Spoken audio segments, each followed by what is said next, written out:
Has this ever happened to you? What about this? Or this?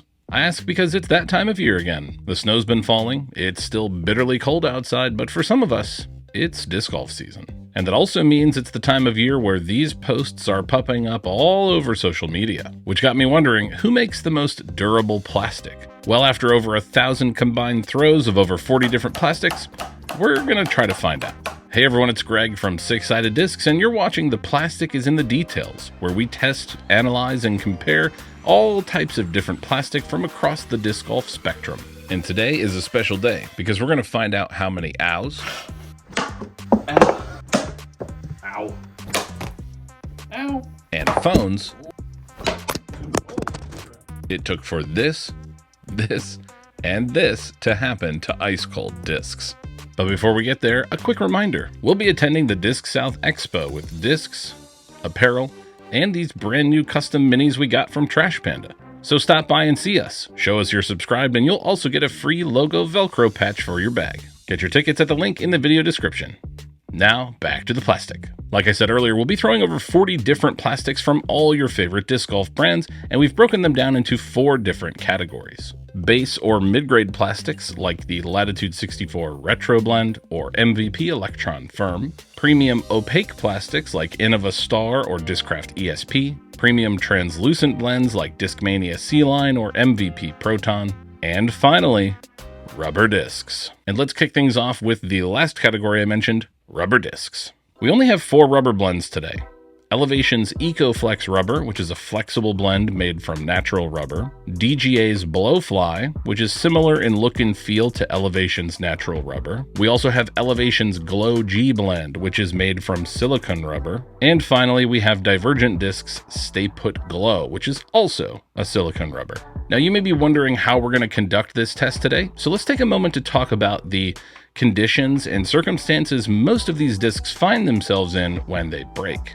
As far as I can tell from most of the online posts I've seen, along with a dozen or so submissions from our fans, thank you by the way if you sent those in, these discs were being thrown near or below freezing temperatures, 32 degrees Fahrenheit or 0 degrees Celsius. And to simulate those conditions and maybe take them to a little bit of an extreme, we've put all of these discs in a deep freezer, which is around 1 degree Fahrenheit or minus 17 Celsius. And to simulate hitting a tree or obstacle on the course, we'll be throwing them at the cinder block wall here in my basement. Now, I know people aren't throwing their discs at walls out on the course, but this is the best way for us to eliminate variables like wind, temperature, and the actual variation on the point of impact. That being said, I do think that there's different ways that discs can break, which we'll talk about later. First, let's see some rubber discs, and up first is Elevation's EcoFlex. And looking at how flexible it is under normal conditions, it seems unlikely that it's going to break. And well, it didn't. EcoFlex is super durable, and I think the only way that you're going to damage this blend of rubber is if you impale it on a sharp tree branch or fence maybe. Elevation's Glow G blend, though, could be a little different. While EcoFlex is made with natural rubber and recycled tire rubber, Glow G is a synthetic silicone rubber that typically isn't as durable. But today, no matter how many times we threw it and it folded over on itself against the wall, it survived without any issues. The DGA Blowfly was more of the same. Some of you might remember Matt Bell famously folding the Blowfly into a ball during Pro Tour events a few years ago before rules were changed to make that illegal. So naturally, since it's perfectly capable of folding in on itself multiple times, it easily survived 20 throws into the wall here. Which takes us to the last of our rubber discs, the Divergent Discs Stay Put Glow. Now this is also a silicone rubber, but unfortunately for Divergent Discs, we're expecting catastrophic failure here, and for good reason. Just in the dozen or so submissions we got, we heard of several Divergent discs that broke in cold temperatures. Now we've covered rubber discs before on our channel. In fact, the thumbnail for that video was a broken Stay Put Golem. So before anyone cries foul and says Divergent is bad, let's take a moment to read their website. They say, quote, "Stay Put discs aren't fans of chilly weather. They might get a little brittle and could break on impact, so make sure to save them for sunny days. Also a pro tip, don't even think about folding them in half. This can damage your discs, making them unusable." And from my perspective, I think Divergent Discs deserve some kudos here. They are being totally honest, upfront, and forthcoming and saying, hey, those are not the ideal conditions for these discs. But is that going to stop us from ripping them into the wall at full speed? Nope. What's surprising perhaps in this case is that the disc lasted as long as it did, because it wasn't until the 12th full power throw into the wall before it finally broke. And I'll admit I got a little bit carried away and I gave it 3 to 4 more throws just to see how much more damage could be done. And here is the aftermath. But if you look closely, I think there's some clues to how and why this material breaks. It is rubber, so it absorbs head-on impacts pretty well. But that also means that it bends, and the failure point in this material is when you just keep bending and bending and bending, it eventually breaks.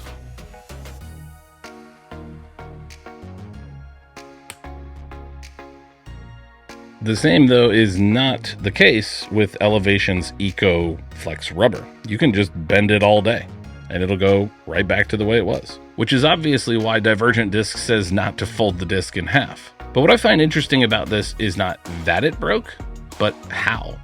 There are several types of mechanical stress occurring when a disc hits something like a wall or a tree or pavement, such as compression, which is an outside force pressing in on the disc, tension, which is a stretching force elongating the disc, torsion, a twisting force, and of course bending, which shortens one side of the material while elongating the other.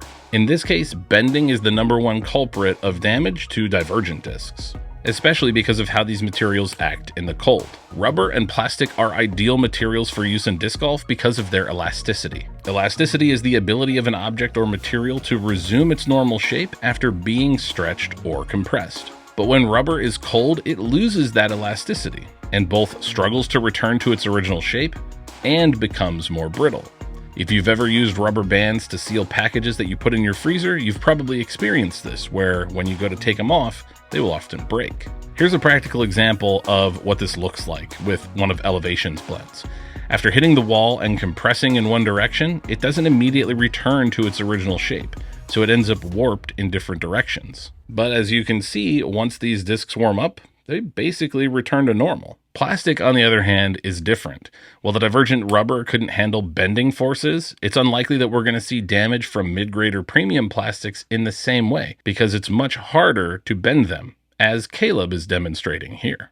Now, if you've ever played disc golf on a really cold day or left your discs in a cold garage or car for any period of time, you know how incredibly stiff plastic can get when it gets cold. And I think that's the most likely place that we're going to see some type of failure, where it gets brittle and you can actually propagate a crack through the disc just because it can't flex or bend the way that it wants to absorb that impact. But we'll see. Now, rather than covering every single plastic we have in detail, I'm just going to highlight some of our findings for you and sort of break it down that way. And I have to say, right out of the gate, I am incredibly surprised by our results. Out of over 40 different plastics, excluding rubber, only one broke. We certainly did some damage to other discs, and I'm going to point that out along the way, but I definitely expected more discs to break, especially considering all the pictures I got of broken discs. Let's first take a look at our premium translucent plastics, where both old and new Discmania C-line came away with barely a scratch. And remember, we're throwing full power forehands and backhands at a wall around 50 miles an hour. These discs are ice cold. Nothing. No damage at all.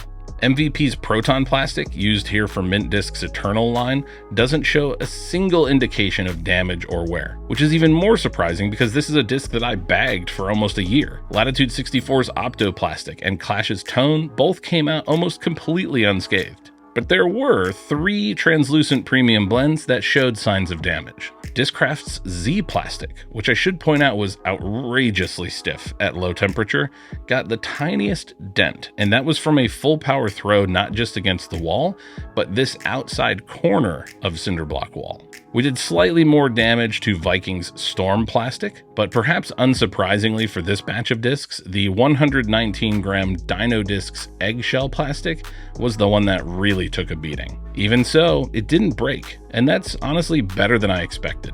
Meanwhile, our premium opaque plastics were as impressive, if not more so, than the translucent blends. I had a total of 19 discs in this category, and all but 5 basically have no signs of damage at all. No dents or breaks or gouges, nothing more than a little scrape.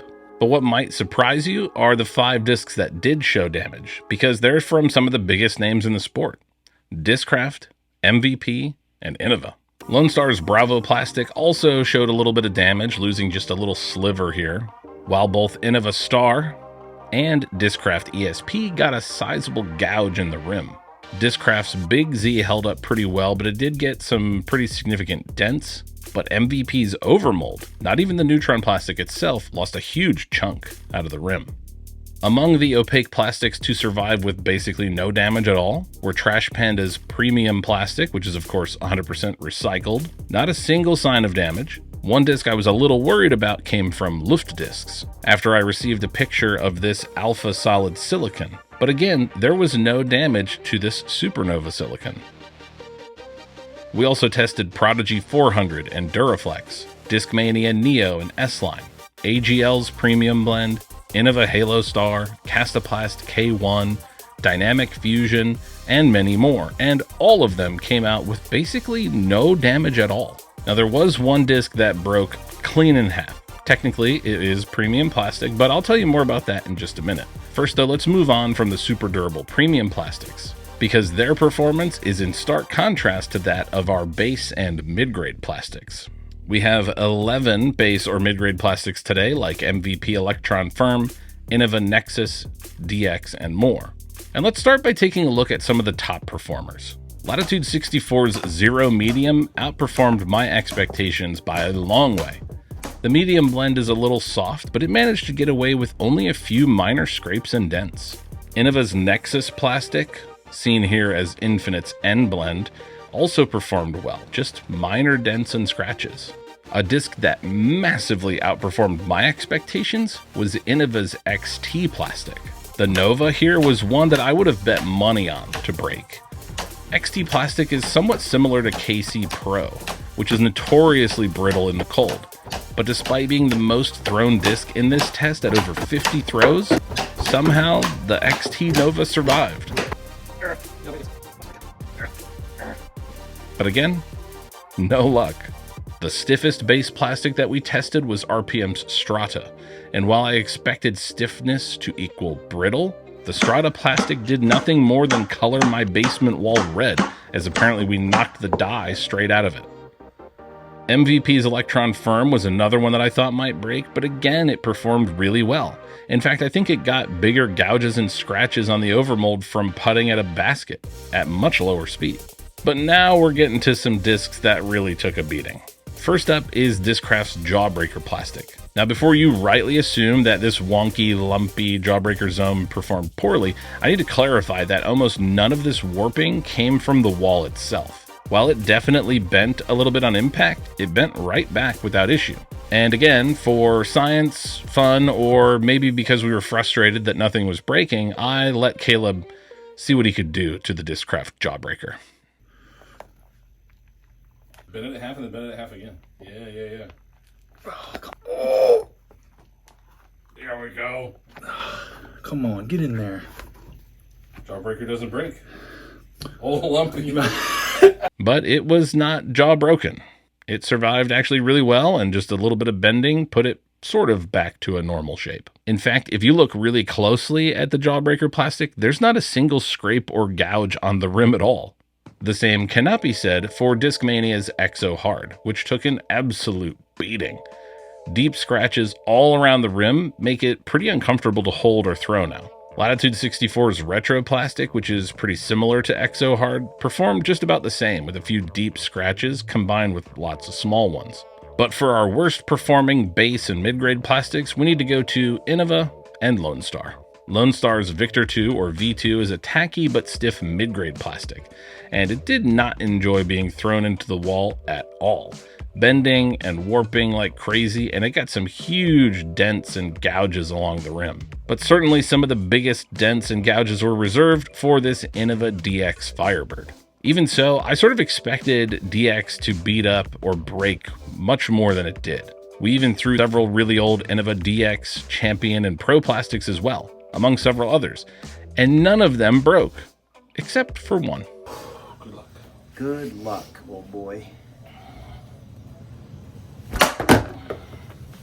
Oh, Did we get a crack? We got a crack. Wow! First throw of the old. Don't throw your old stuff. First crack out of the box. Do we throw it again? I don't. Yeah, why not? See if it breaks in half. Probably will. It should. The only disc that we could get a clean break on was this super old Innova pre-flight number Pro Destroyer. It cracked the entire flight plate in half on the very first throw. And a few throws later, it broke all the way through. There it goes. There. Now it's a Pac-Man. Wow. And all of these results that we've had leave me confused, bemused. How is it that all of you are even breaking your discs? How on earth did this Luftwaffe solid silicon break? This is a disc that's no more than a year or two old, maybe less. The only thing that helps me make sense of what we've experienced with these discs is going back to a conversation we had almost 2 years ago with Elevation Discs owner Austin Minacci. He explained that about 1 in every 10,000 discs they produce have microfractures, a known manufacturing defect that can cause discs to fail. It's super rare, and in their case, they'll replace the discs that break. And if you think about the sheer volume of discs that are produced across the disc golf industry, there's bound to be small inconsistencies or defects that you just don't see or can't feel in a disc until much later in its life. Those discs are easily going to get past the quality control processes that most companies have. And while that might not explain every situation, what I can say about plastics in disc golf is that, generally speaking, they are much more durable than I expected. I feel like this is one of the most thorough tests we've ever done. 3 different throwers, shout out to Caleb and our friend John for helping out, throwing forehand, backhand, into a flat wall, a sharp corner, dozens of plastics, different disc types, different weights, and over 1,000 total throws. And all of this just makes me think how unlucky you must be to throw a disc on a course and have it break. Dang. So my condolences to you if you ever had that misfortune, and thanks for reliving that trauma by watching today's video. Comment below with your broken disc stories, and also let us know what plastic-related tests or comparisons you'd like to see in the future. For Six-Sided Discs, I'm Greg. We'll see you in the next one.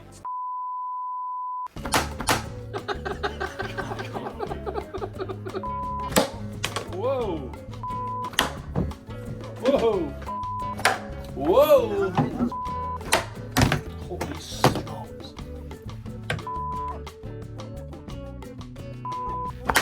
Oh!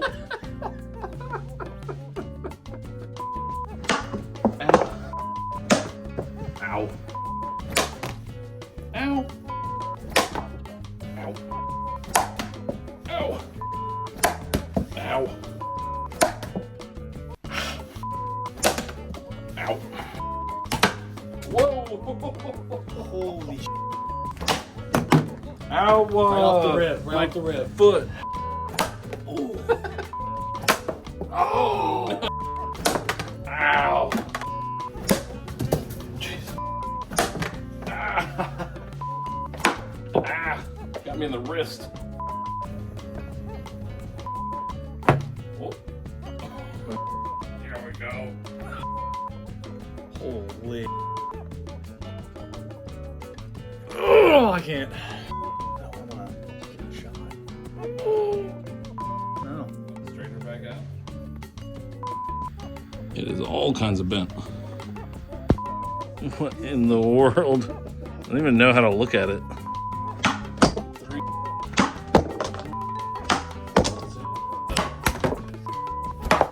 Whoa. He almost really took it out. Are you guys okay? Are you serious? Oh, my phone. Okay. We got. I think it's good, but like. That's hilarious. Wow. If you like this content and want to see more, please consider liking the video, subscribing to our channel, or supporting us on Patreon. Your support makes this content possible.